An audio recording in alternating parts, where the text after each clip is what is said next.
Good morning, beloveds. I don't even know what I'm thinking this morning. I spent a good bit of yesterday in the chair. Uh, and when I say that, what I mean is it's a desk chair, like a decent desk chair, and I only sit in the chair when I'm working on the computer, not playing on the computer, working on the computer. And we had a technical glitch yesterday, and we're not sure what's causing it. We're exploring several different avenues, but basically, yesterday's service happened, but it didn't happen live. We ended up recording it. And we recorded it on the iPad, and then, so I was like, I'll just go home and upload it, no big deal. And then nothing worked.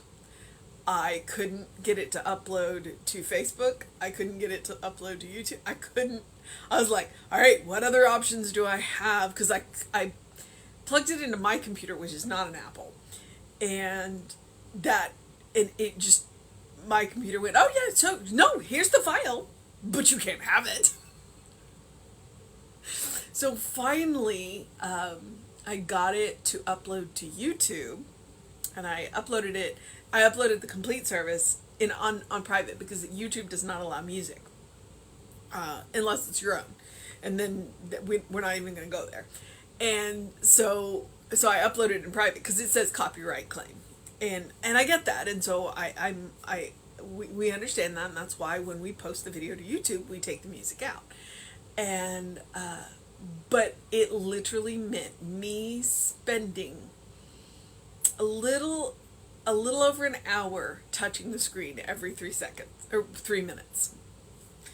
Basically, anytime I thought about it, I touched the screen, and if it started to go dark, I panicked and touched the screen several times in a row, because I had to keep the iPad on for it to upload, because anytime the iPad went dark, it stopped the upload, and then I would have to delete it and start it over again. So it was just like, so finally I got it, and then once I got it to YouTube, then I could download it to the computer, and then I could upload it to Facebook. And I'm just like, really? How many hoops do I have to jump through? So I spent a good bit of, finally at one point I was just like, I can't do this anymore. And so I was like, I left everything, and I went and I took a short nap. And moved on from there. And that's what you have to do sometimes. You just have to take a short nap and reset. So, yeah. But that's what happened yesterday. But if you scroll back one video from this, if you're watching on Facebook, then you will see the service in its entirety. Well, they did 2 songs twice. So, all right, it is June 14th. And the title is All Life Impels Me to Right Action. And our Emerson quote is, "For the maker of all things and all persons stand behind us, and casts his dread omniscience through us over all things." Let's see what Ernest and Raymond have to say. "It is time that I definitely improve my life. I have lingered too long with half-truths and alibis. I am willing to face myself squarely and honestly. Without true inspiration, I have made many mistakes, and I am weary of the hard work that my material thinking has caused me. The wisdom of the infinite is available to me, and actually within me. I now let it guide me into perfect ways. I start an improvement program based on spiritual inspiration. The universe is planned for everyone's success, and I now expect mine. God is backing me up, and there is no power to prevent my demonstration. The one mind acting in me is my source of ideas. Divine thinking impels me to right action and right decision. He who created me abides in me and directs me. From this inner point of true control and true direction, I look out at my problems and see their immediate solution. I refuse to believe that I am blocked, delayed, or frustrated. God is all power, all wisdom, and all action. All of God is with me, and all of God is for me. Knowing this, I cannot fail. I rejoice in this newfound freedom of letting God do the work. I rest in the divine action of the law of good. Improvement appears on every hand, and I see a new day dawning. The night of fear has passed, and the light of God defines my pathway.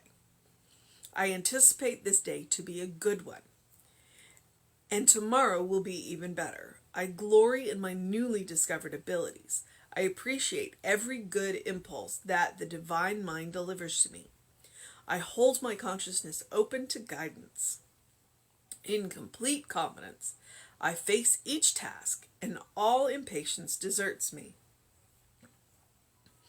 I find love and cooperation in all people, and I offer them only harmony and affection. Heaven is where I am, and I enjoy its perfect peace. I accomplish all that I need to do with ease, for God indwells me as mind. Ugh. Pardon me. I think my allergies are trying to get at me. All right, so I have a couple of thoughts. One of them being to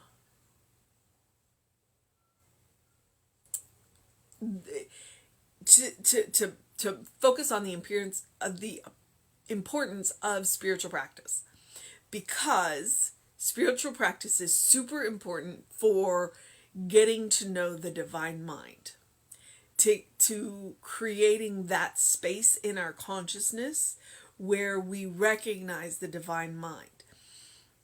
We talk about the qualities of God, and we talk about how it's benevolent and gentle and harmonious and peaceful and creative and joyous and happy and all of that and loving.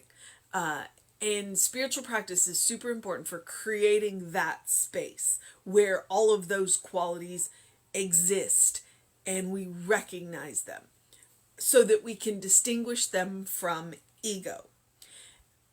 Ego is not a bad thing. Ego has a job. Ego's just not allowed to be the driver, because ego is about preserving you.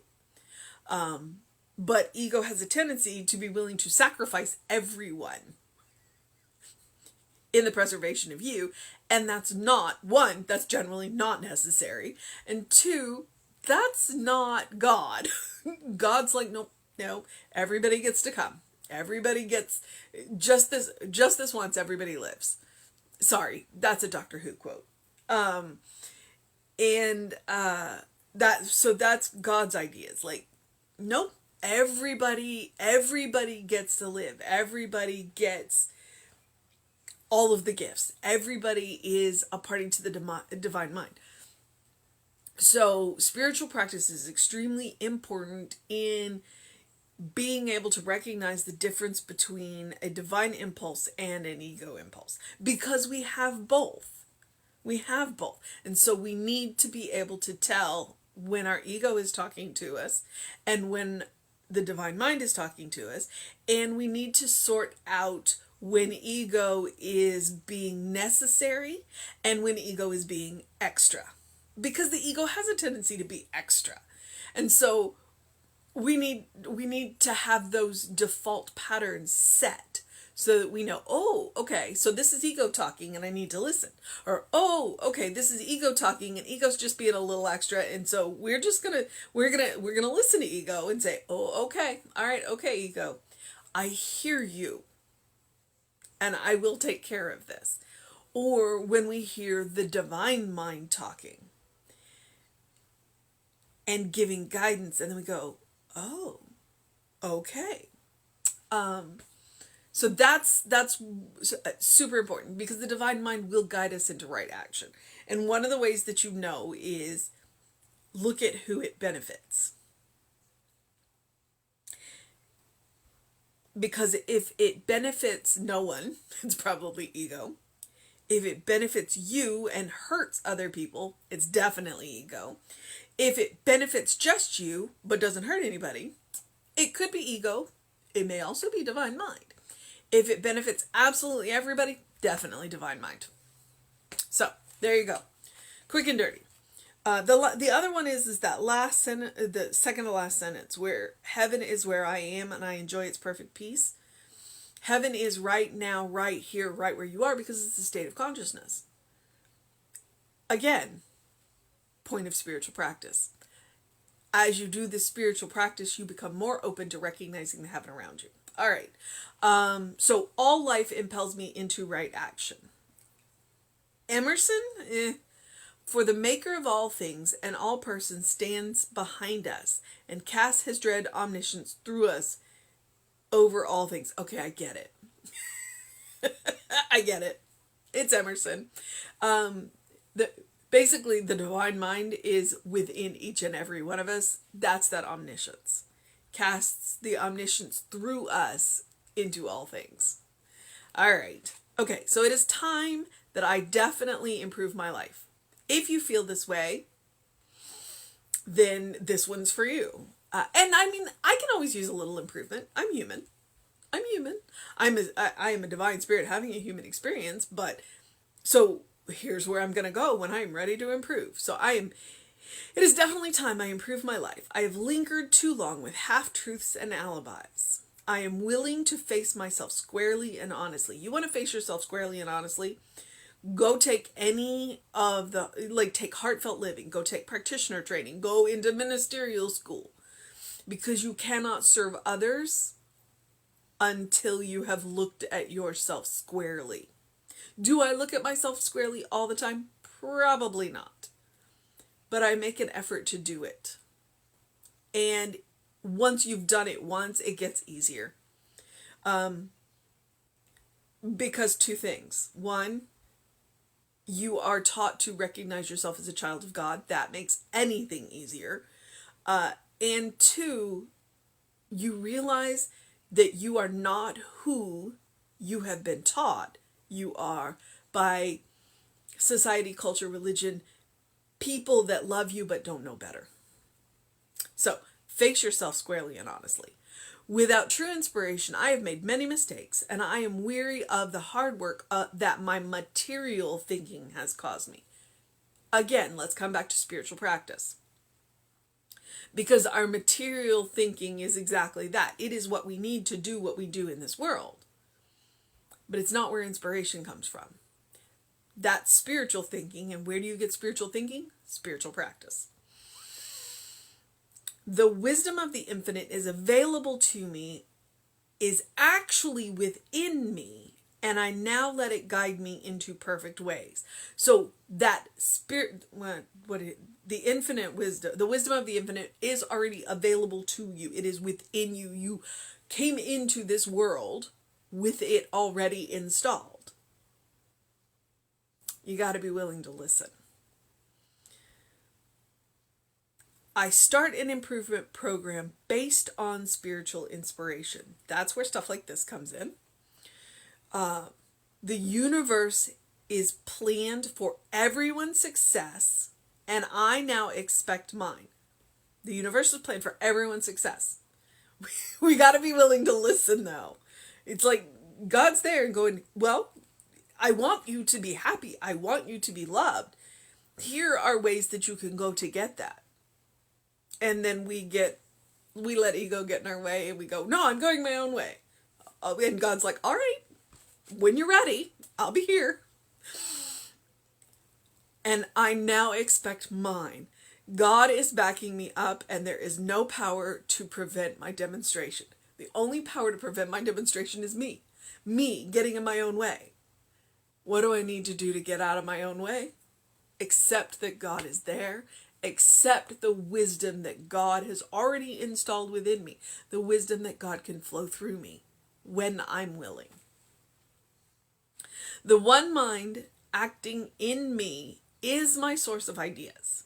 Divine thinking impels me to right action and right decision, because it can do nothing else. That's what the divine mind does. It is about right action. It is about right decision. It is about love. It is about creation. God who created me abides in me and directs me. From this inner point of true control and true direction, I look out at my problems and see their immediate solutions because I am looking beyond the problems to the solutions. I'm not looking at the problems anymore. I'm looking at the solutions. I refuse to believe that I am blocked, delayed, or frustrated. God is all power, all wisdom, and all action. So I'm going to believe in God, not in the obstructions. Knowing this, I cannot fail. Wait, I skipped a line. All of God is with me and all of God is for me. Knowing this, I cannot fail. I may take a little bit longer than I personally think I should. It happens. But I can't fail. I'll get there. And so will you. I rejoice in this newfound freedom of letting God do the work. God is going to do the work. God is going to do the work through us, which means we are still going to do the work. But it is no longer our willpower that we are using, but we are using God's power. So it's not as big of a trial as it could be, as we can make it be, by trying to rely solely on ourselves.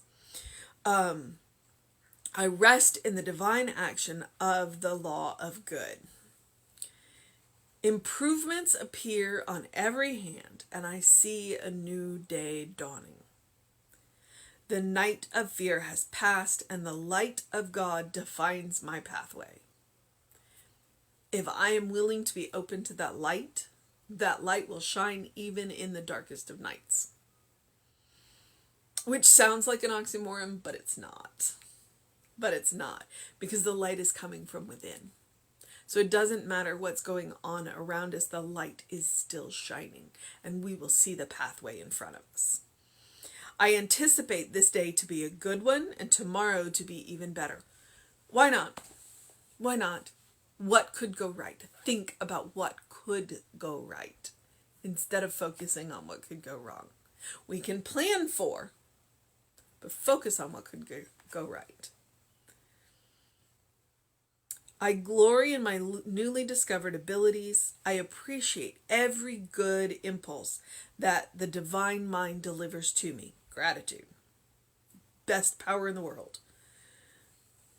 I hold my consciousness open to guidance. It's like I am going to open that channel wide. Tell me what I need to know. I am listening. In complete confidence, I face each task, and all impatience deserts me. Okay, let's be honest. Patience is a virtue. It's not one of mine. But patience is what we do while we're waiting. It doesn't mean we have to sit on our hands and wait for things to happen. It means we can go and do other things. But are we doing things with impatience, or are we doing other things that need to be done while we are waiting for whatever it is that's coming? So, impatience deserts me. I find love and cooperation in all people, and I offer them only harmony and affection. All right? So I find only love and cooperation in all people, because I offer them only harmony and affection. And if I offer someone harmony and affection and they reject that, then that's fine. They don't have to be a part of my life. I can love them from a distance. And other people will come in that will cooperate. Don't be afraid to let difficult people go. You are allowed to love difficult people from a distance, because there will be others who will come in. I'm not going to say to take their place, but to help you do the work. And they will be cooperative, because you're ready for that, because you're offering the harmony.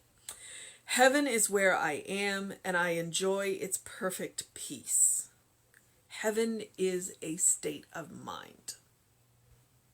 Heaven can be absolutely anywhere. Absolutely anywhere. Because you bring it with you. Just like you bring your own hell with you.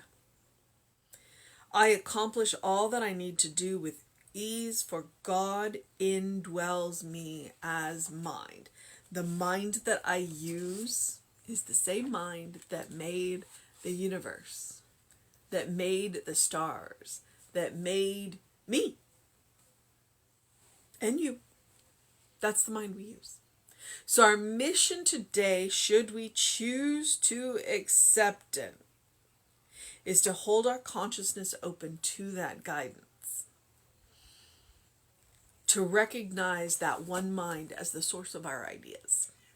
All right? So, I am going to move into the process of my day, mostly because I hear my cats in the background being noisy. But before I do, I'm going to encourage you to do something loving for yourself, do something kind for yourself, do something compassionate for yourself, whatever that looks like today. It's Monday. Whatever it looks like to you. If you're Garfield and you hate Mondays, which there's a whole theory on that. The only reason Garfield hated Mondays is because John would go to work after spending the weekend with him. But that's neither here nor there. So, what does Garfield love? Lasagna. Do you love lasagna? Make yourself a lasagna.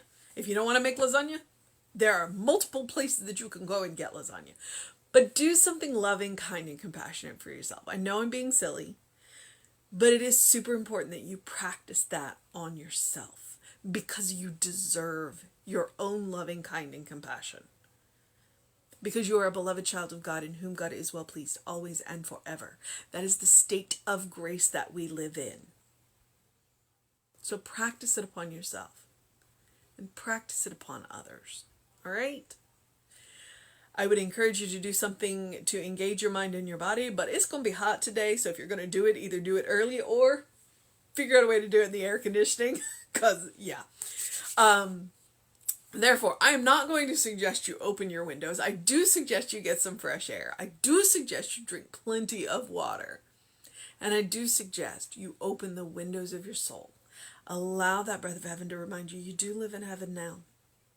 It's a state of mind. It really is a state of mind. When you look for the good and praise it, you'll see more. And the more you see, the more there is. Good has a beautiful way of multiplying itself like that. All right? Okay, beloveds. I have more to do. So I'm going to get on with the process of my day. And I did get the Sunday service up on Facebook this morning. And I'll have it up on YouTube tonight. So whichever way you decide to watch it, I will have them available. And we have, and God bless, we are trying to do everything we can to make sure that that never happens again. You figure we got through 16 months, and that was the first time we had to do it. We're doing good. All right, beloveds. Have a wonderful day. Know that you are loved. I know that Reverend David will be on around 5 p.m. with you. There is a new book study, and I forgot the name of the book again.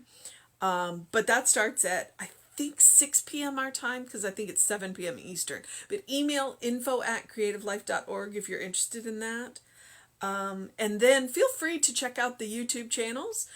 Creative Life Spiritual Center is the center's YouTube channel with all the Sunday services, and the Wednesday services before everything, went crazy once we started those. Our guest speakers are up there. Our soul sessions are up there. There's a whole lot on there. Please go look. And the Running Rev Ryan YouTube channel. I'm caught up to like June 5th, I think. So that means that last week and a half in October is up. So since I've started doing this, they're all on that YouTube channel. So feel free to go check that out. Like and subscribe both channels, please. And then that way it will notify you when we put up new content. All right? Or, well, when I put up new content. Someday I will have somebody to help me. But for right now. All right, beloveds, I gotta go. Have a wonderful day.